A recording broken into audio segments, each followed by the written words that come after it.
કારણ કે યશોદાજીને ખબર હતી કે જો લાલો એક વખત આ ગોકુળ છોડીને ગયો ને તો એ પાછો નથી આવવાનો.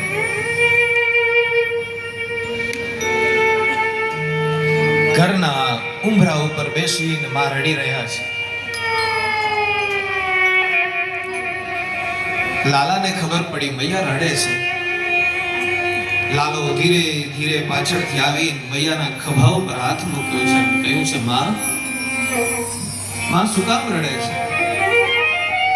લાલાનો હાથ ઉપર હાથ મૂકી લાલાને ખોડામાં બેસાડે છે.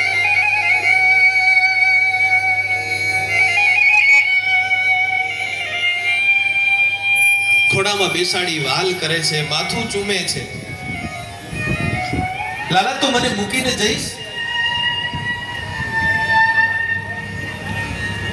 તું મને મૂકીને જઈશ તો મને ખબર છે તું પાછો નહીં આવે.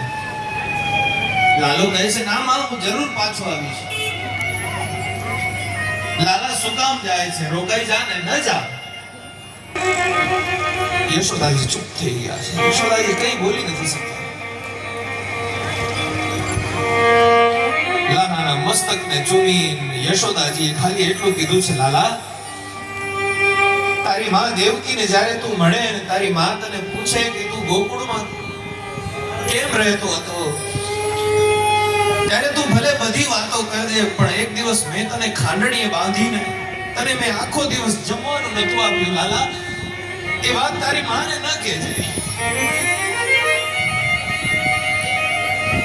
કનૈયાની આંખમાંથી આંસુ નીકળ્યા છે. કનૈયો માના આંસુ લૂછીને કહે છે માં આખા જગતને મુક્તિ આપનારાને માં તે બાંધ્યો હતો જે બધાને મુક્તિ આપે છે.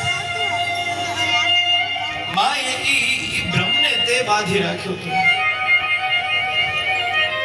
ખૂબ વાલની વાતો કરી છે આખી રાત માતાને.